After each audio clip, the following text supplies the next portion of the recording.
오늘 요한복음 5장 30절부터 47절까지 말씀 본문으로 예수님의 본인 인증이라는 제목으로 함께 말씀 나누도록 하겠습니다. 우리는 지금 본인 인증의 시대를 살아가고 있습니다.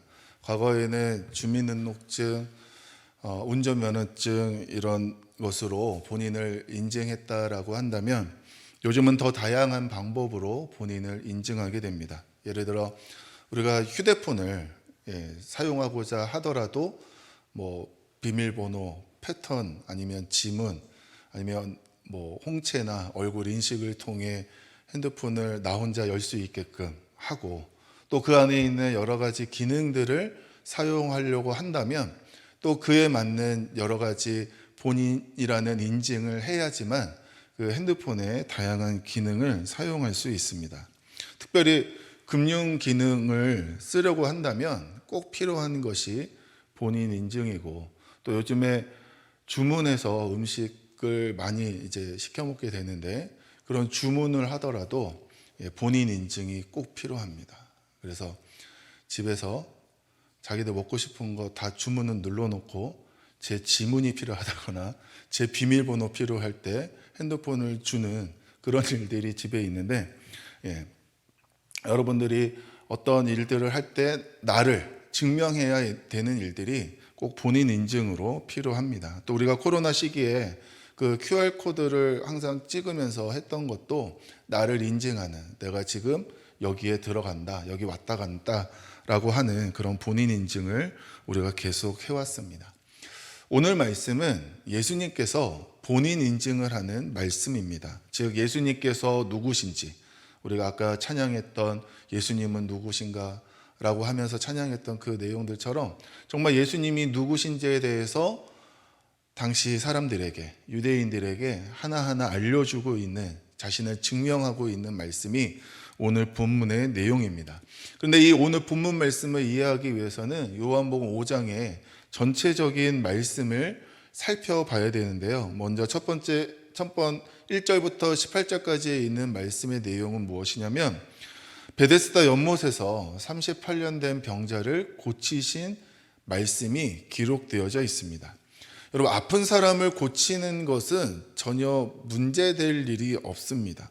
그런데 당시에 이 예수님이 38년 된 병자를 고치신 일이 문제가 되었는데 왜 문제가 되었느냐? 9절 말씀에서 보면 이 날은 어떤 날이라고요? 안식일이다. 안식일 날 사람을 고치신 게 문제가 되었습니다. 안식일에는 거룩하게 지켜야 되는 날로 이 안식일에는 우리가 잘 알고 있는 것처럼 노동을 금지했습니다. 그래서 유대인들 사회에서는 39가지 안식일에 하면 안 되는 일들도 목록으로 정해져 있을 만큼 안식일을 철저히 지키고 노동을 금지하는 일이 지금까지도 계속해서 이어져 오고 있습니다.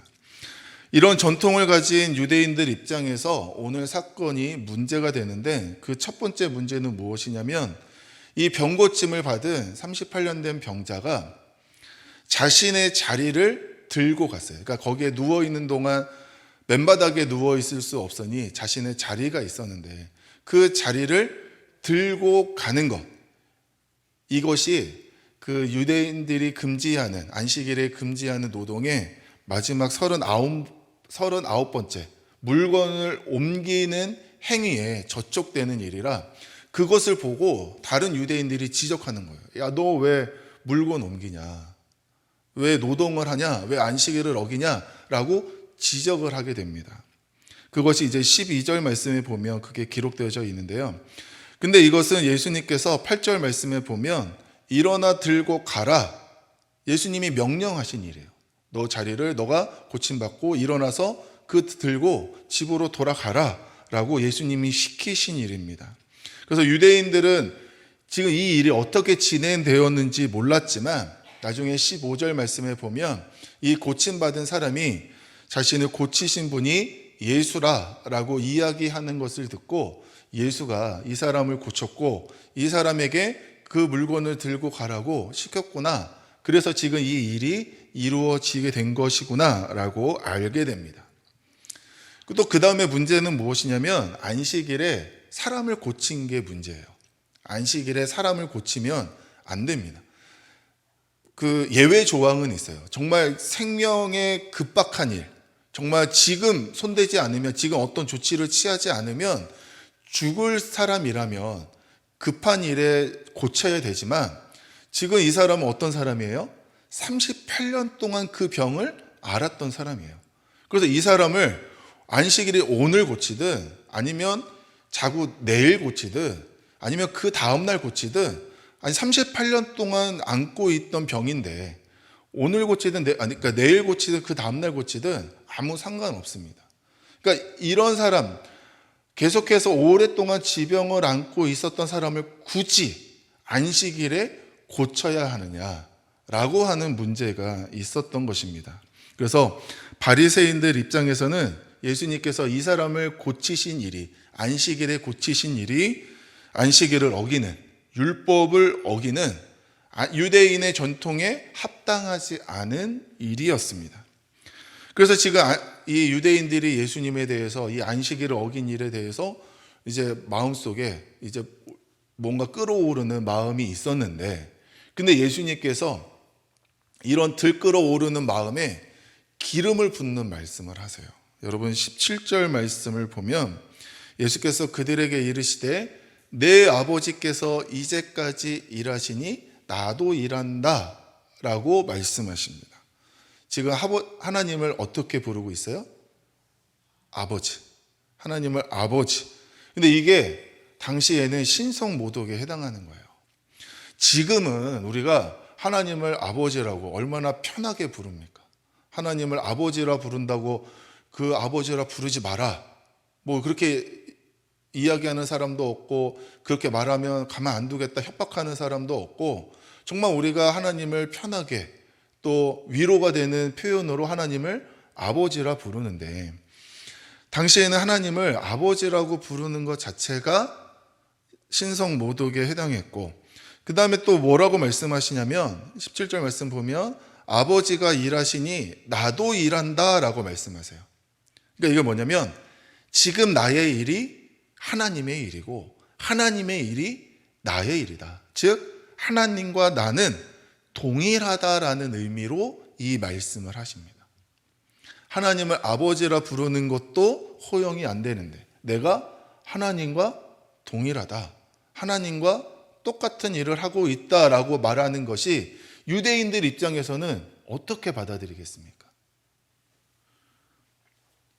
18절 말씀에 보면 그래서 이 이야기를 들은 유대인들이 어떻게 반응하냐면 유대인들이 이로 말미암아 어떻게 해요? 더욱 예수를 죽이려고 하니, 이 이야기를 듣고 가만히 두면 안 되겠다, 죽여야겠다라는 생각을 하게 됩니다.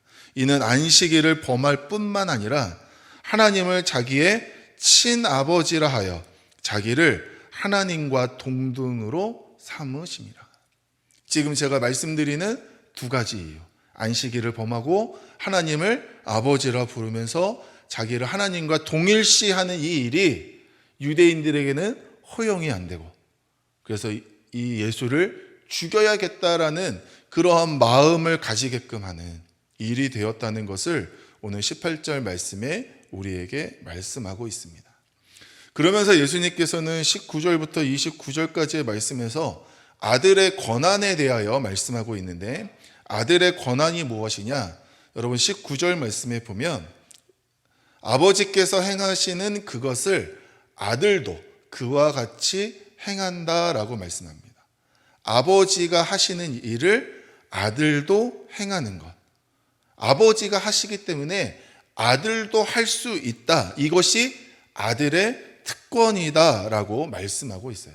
그러니까 예수님께서는 예수님이 하시는 일이 하나님께서 행하시는 일이고 하나님이 원하시는 일이고 하나님이 예수님을 통하여 이루고자 하시는 일이기 때문에 당연한 일이고 마땅한 일이고 또한 할 수밖에 없는 일이라는 것을 이야기하고 계십니다. 그런데 유대인들 입장에서는 어떻게 받아들이는 거예요?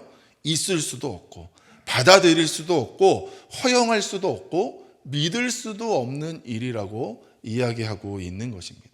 이러한 갈등이 지금 예수님과 유대인들 사이에서 벌어지고 있습니다.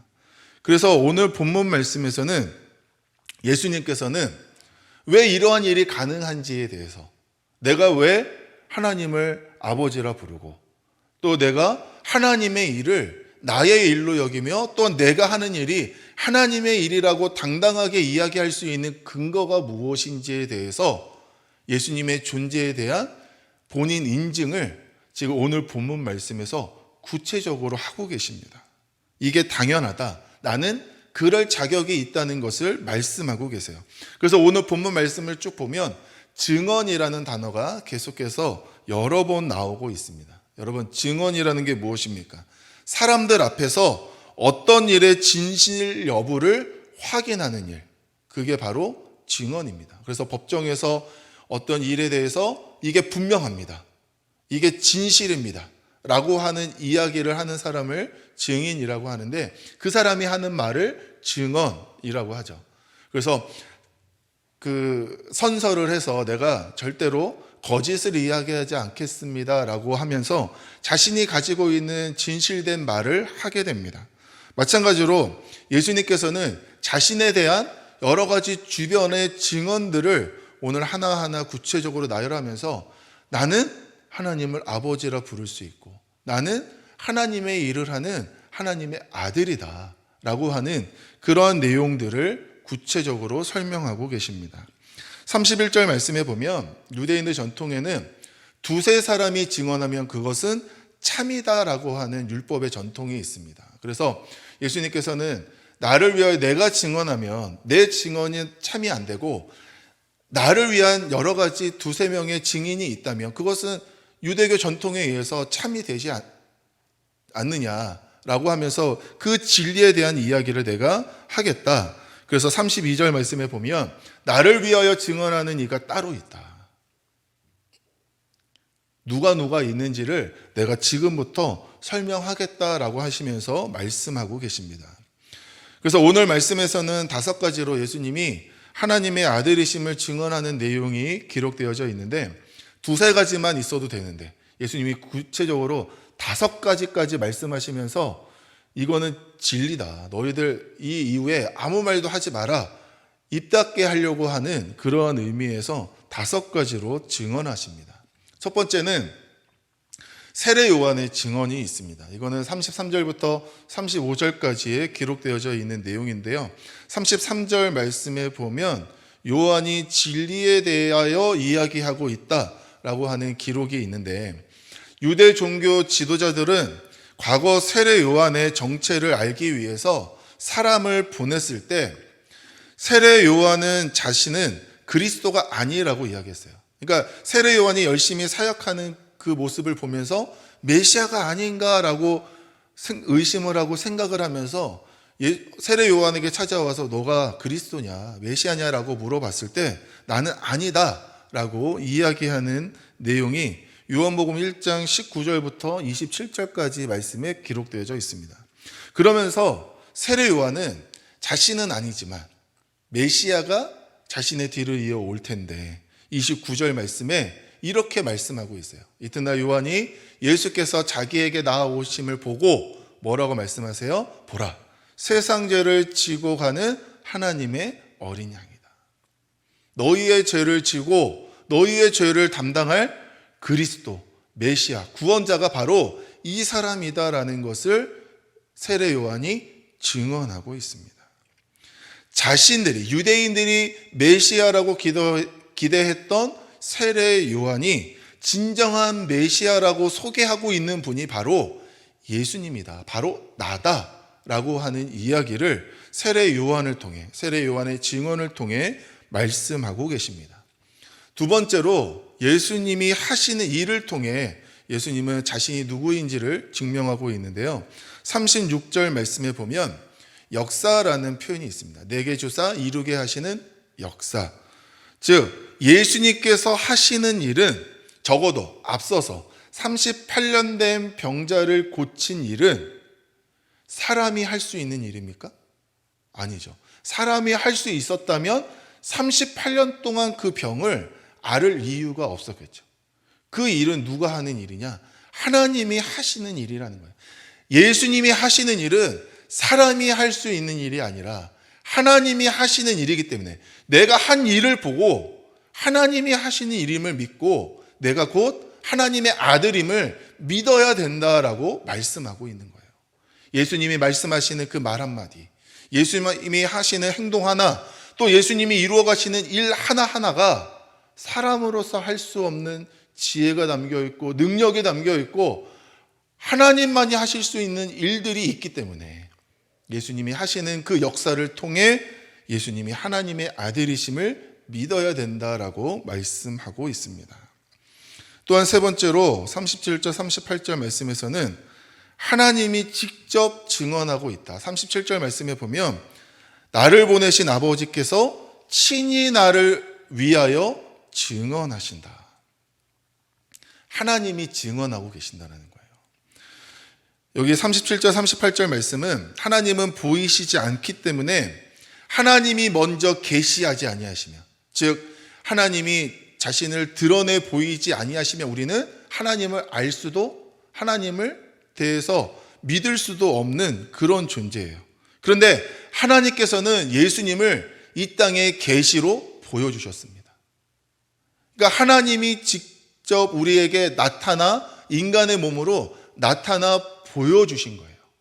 계시하신 존재가 바로 예수님이라는 것을 말씀하고 있습니다. 그렇기 때문에 예수님을 지금 유대인들이 직접 만나고 보고 듣고 경험하면서 예수님께서 이루어 가시는 여러 가지 사역들을 지금 경험하면서 나를 보고 있는 것이 하나님이 직접 너희에게 하나님을 계시하고 있는, 친히 하나님이 스스로 증언하고 계시고 보여주고 계시는 사건이다라는 것을 말씀하고 있습니다.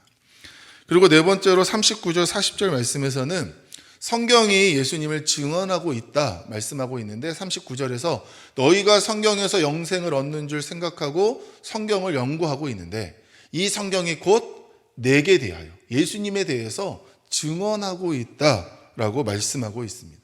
유대인들이 영생을 얻기 위해서 연구하고 있는 그 말씀, 성경, 그 율법이 곧 예수님을 증언하고 있다는 거예요. 여러분, 우리가 성경에 대해서 간단히 이야기할 때 구약은 오실 예수님에 대해서, 그리고 신약은 복음서는 오신, 그리고 이제 서신서 뒤에 있는 계시록에 있는 말씀들은 다시 오실 예수님에 대해서 말씀하는, 그래서 성경은 예수님을 향한 방향을 이루고 있다라는 것을 우리는 잘 알고 있습니다. 그러니까 구약에서도 계속해서 말씀하는 건 뭐냐면 구약에 여러 가지 있는 말씀이 메시아, 이 땅에 오실 구원자이신 예수님에 대하여 계속해서 방향을 가지고 말씀하고 있는데 너희가 그렇게 연구하고 믿은 그 성경에서의 말씀의 방향이 곧 나를 증언하고 있는 내용이라는 것을 예수님이 말씀하십니다. 그리고 마지막으로 46절 47절에서는 모세의 이름이 언급되고 있어요. 모세가 지금 예수님에 대해서 말씀하고 있다는 겁니다. 모세를 믿으면 나를 믿어야 된다라는 말씀이 46절 말씀에 기록되어져 있는데 모세가 예수님의 증언자이다. 여러분, 신명기 18장 15절 말씀에서 보면 모세가 이렇게 이야기합니다. 내 하나님 여호와께서 너희 가운데 내 형제 중에서 너를 위하여 나와 같은 선지자 하나를 일으키시라니 너희는 그의 말을 들을지니라. 나와 같은 선지자 하나, 이 선지자 하나가 누구냐면 바로 예수님이십니다. 그러니까 모세가 오래전에 예수님의 존재에 대해서 미리 증언했고 그 증언에 의하여 예수님이 이 땅에 오셨다. 그 신명기에 말씀하고 있는 그 선지자가 바로 나다. 너희가 모세의 말을 믿지 않느냐, 모세의 율법을 지키지 않느냐, 그렇기 때문에 모세의 율법에 의하여 나오는 나에 대한 증언도 너희가 믿어야 된다라고 말씀하고 있습니다. 이처럼 예수님께서는 친절하고 자세하게도 또 굳이 정말 이렇게까지 말씀하셔야 될까라고 할 정도로 본인에 대해서 인증하고 있는 말씀이 오늘 본문 말씀에 기록되어져 있어요. 세례 요한의 증언을 통해 예수님의 사역을 통해 하나님이 친히 말씀하시는 것으로 성경의 증언으로 모세의 증언을 통해 본인을 인증하고 계십니다. 이 모든 증언들은 예수님이 하나님의 아들이시고 또한 참된 메시아이시며 예수님이 하시는 그 모든 것이 하나님이 하시는 것이다라는 것을 증언하고 있습니다. 그런데 문제는 무엇입니까? 예수님의 이러한 증언에도 불구하고 예수님의 이 자세하고 구체적인 본인 인증에도 불구하고 유대인들은 예수님을 믿지 않는 데에 문제가 있습니다. 예수님을 부정하고 예수님이 하나님의 아들이심을 믿지 않습니다. 여러분 오늘 말씀들을 보면 그 부정적인 불신의 그런 언어들이 계속해서 기록되어져 있어요. 38절 말씀에 보면 이를 믿지 않는다. 40절에 보면 내게 오기를 원하지 않는다. 42절에도 보면 너희 속에 없음을 알았노라. 44절에 어찌 나를 믿을 수 있느냐. 47절에 어찌 내 말을 믿겠느냐. 예수님은 계속해서 자신을 증언하고 있는데 그 증언하는 그 곳곳에 부정적인 메시지, 부정적인 표현들이 가득하고 있어요. 예수님은 본인을 하나님의 아들로서 증언하고 있지만 그걸 듣는 유대인들이 믿지 않는다, 부정한다라고 하는 내용이 계속해서 기록되어져 있습니다. 이처럼 예수님이 사역하신 그 당시에는 예수님을 부정하는 시대, 예수님을 믿지 않는 시대였습니다. 안 믿을 수 없는 진리, 복음을 전하고 있는데도, 그리고 예수님께서 스스로를 여러 가지 마땅한 내용으로 증명하고 본인을 인증하고 있음에도 불구하고 예수님을 믿지 않고 있습니다. 그러니까 예수님을 십자가에까지 못 박는 일이 생기는 것입니다. 여러분, 우리의 시대는 어떠합니까? 그 시대랑 다릅니까? 지금의 이 시대도 마찬가지입니다. 예수님께서 본인을 인증하시려고 내가 구원자다, 나를 통해 구원을 얻어 하나님의 자녀가 되고 천국을 누려야 된다라고 이야기하더라도 이 세상은 예수님을 부정합니다. 믿기는커녕 들으려고 하지도 않는 시대, 그 시대가 바로 오늘날의 시대입니다. 불신이 가득한 이러한 시대 가운데 과연 그래도 예수님의 말씀을 듣고 믿는 우리는 어떻게 살아가야 될까요? 이런 불신의 시대에 우리는 먼저 버려야 될 것이 있습니다. 무엇을 버려야 되느냐? 확증 편향적인 태도를 버려야 됩니다. 확증 편향, 이게 뭐냐면 내가 듣고 싶은 것만 듣고 내가 믿고 싶은 것만 믿는 태도를 의미합니다. 여러분, 한우리 뉴스에서 뉴스를 자세하게 아무리 전해드려도 나중에 지나고 보면 본인들이 듣고 싶은 것만 들으세요. 그래서 가끔 엉뚱한 이야기 하시는 분, 진짜 이렇게까지는 아니지만 하여튼 사는 사람을 죽이거나 죽은 사람을 살리는 일들까지도 그러니까 생길 수 있다라는 거예요. 왜냐하면 내가 듣고 싶은 것만 듣고 내가 믿고 싶은 것만 믿다 보니까 그런 태도가 우리 가운데 있다 보니까 우리에게 들려지는 것들을 내가 걸러서 듣는 그런 일들이 생기게 됩니다. 유대인들이 하나님을 안 믿은 것도 아니고 메시아의 존재를 모른 것도 아니고 예수님을 모르는 것도 아닙니다. 그런데 그들은 어떤 태도로 있었느냐? 듣고 싶은 것만 듣고 믿고 싶은 것만 믿는 태도가 있었다는 거예요. 나의 하나님을 정해놓고 나의 메시아를 정해놓고 나의 하나님, 나의 메시아가 있는데 그 기준에는 예수가 합당하지 않은 겁니다. 믿고 싶지 않은 거예요. 인정하고 싶지 않은 겁니다. 이들은 진리를 믿은 것이 아니라 내가 믿고 싶은 것을 믿고 내가 믿고 싶은 것을 진리로 포장한 거예요. 예수님이 그러니까 아무리 옆에서 진리를 선포하더라도 그게 진리가 되지 않습니다. 왜요? 나의 진리는 따로 있는데 내가 가지고 있는 진리와 지금 예수님이 전하고 있는 진리가 맞지 않는 거예요. 그러니까 그거를 부정합니다.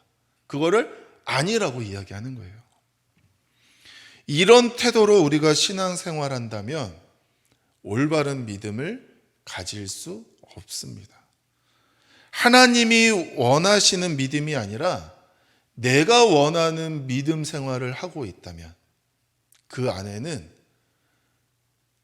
주님이 전하시는 성경 안에서 이야기하는 정확한 복음이, 정확한 진리가 들어갈 수 없습니다.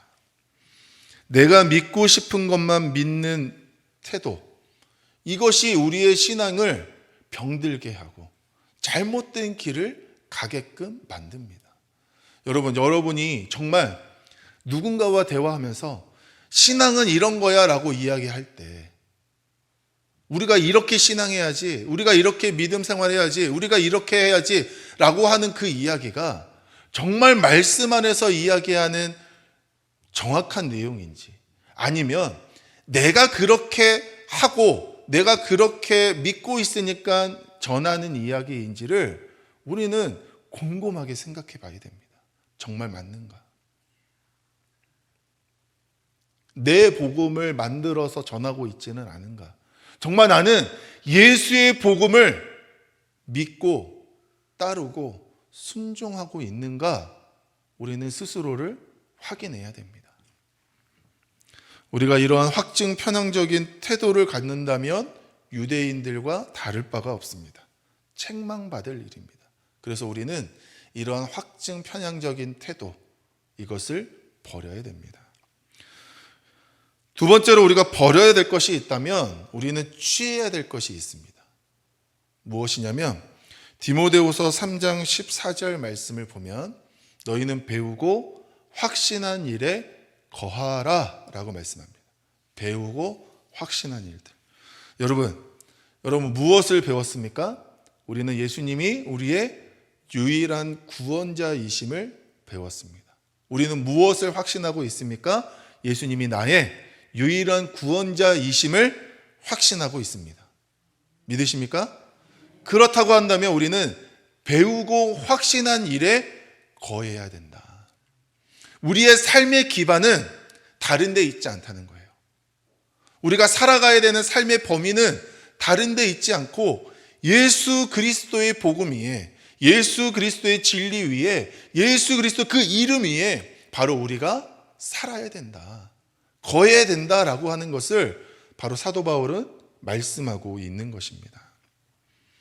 우리가 예수님을 그리스도로 구원자로 배우고 확신하고 있기 때문에 우리는 예수님을 믿는 믿음 위에 살아가야 됩니다. 배우고 확신한 일에 거해야 된다, 머물러야 된다. 즉 예수님을 믿는 믿음 위에서 우리의 삶이 이루어져야 된다라는 것을 우리는 믿어야 됩니다. 이 시대는 불신의 시대이지만 우리는 믿음의 시대를 살아가야 돼요. 남들이 무엇을 이야기하든 어쨌든 우리는 믿음의 시대 위에 살아가야 됨을 믿으시고 우리가 배우고 확신한 일에 거해야 됨을 여러분 믿으시기를 바랍니다. 마지막으로 이 불신의 시대에서 우리는 인증을 해야 돼요. 어떤 인증을 해야 되느냐? 나 자신을 인증해야 됩니다. 내가 예수님을 믿고 하나님의 자녀 되었음을 증명해야 됩니다. 또한 하나님 나라에 대한 소망을 품고 살아가고 있음을 인증해야 돼요. 하루하루가 바로 나의 그런 삶을, 믿음을 인증하는 삶이어야 됩니다. 오늘도 나는 예수님을 믿고 하나님의 자녀된 사람이다. 나는 천국을 소망하며 살아가고 있는 사람이라는 것을 인증해야 됩니다. 바로 내가 예수님을 믿고 하나님의 자녀 되었음을, 그래서 나를 통해 하나님이 나타나야 되고 나를 통해 예수님이 나타나는 삶을 살아가는 것, 그것이 우리가 이 땅을 살아가는 삶의 모습이어야 됩니다. 예수님을 증명하는 여러 가지가 있지만 지금 이 시대는 바로 우리가 하나님을, 예수님을 인증하는 사람들이어야 됩니다. 앞서 예수님께서 5가지로 본인을 인증하셨다라고 한다면 지금의 이 시대는 거기에 플러스 원, 내가 예수님을 인증하는 그런 증언하는 사람이 되어야 됩니다. 그래서 만약에 예수님이 이 땅 가운데 오셔서 오늘의 말씀을 동일하게 전하실 때 5가지로 모세의 이야기로 끝나는 게 아니라, 봐라, 하늘의 교회 누구를 봐라, 그가 살아가는 모습을 보니 나를 증언하고 있지 않느냐라는 이야기를 우리가 들을 수 있어야 된다는 거예요. 믿으십니까? 그 이름의 주인공이 내가 돼야 돼요. 그런 거는 옆 사람한테 떠넘기면 안 됩니다. 누가 돼야 돼요? 내가 돼야 됩니다. 예수님께서 이 땅 가운데 오실 때 내가 예수 그리스도다라고 이야기하는 그 증명을 누구를 통해? 나를 통해. 내가 예수님을 증명하는 주님의 인증 도구가 되어야 됨을 여러분들 믿으시기를 바랍니다. 사랑하는 성도 여러분, 불신의 시대를 살아가고 있는 우리들, 이 시대에 우리는 확증 편향적인 잘못된 믿음의 태도를 버리고 우리가 배우고 확신한 일에 거해야 되며 우리가 하나님 앞에서 나의 믿음을 인증하고 세상을 향하여 예수님을 드러낼 수 있는, 인증할 수 있는 그러한 믿음의 태도로 살아가야 됨을 오늘 말씀을 통해 다시 한번 깨달으시기를 바랍니다. 그래야 여러분이 살아가고 있는 삶의 여러 장소에서 예수님을 알리고 예수님을 드러내고 내가 믿는 그대로 살아낼 수 있는 그러한 주님의 사람으로서 하루하루 능력 있게 살아가시는 우리 모든 성도님들 되시기를 주님의 이름으로 축원합니다.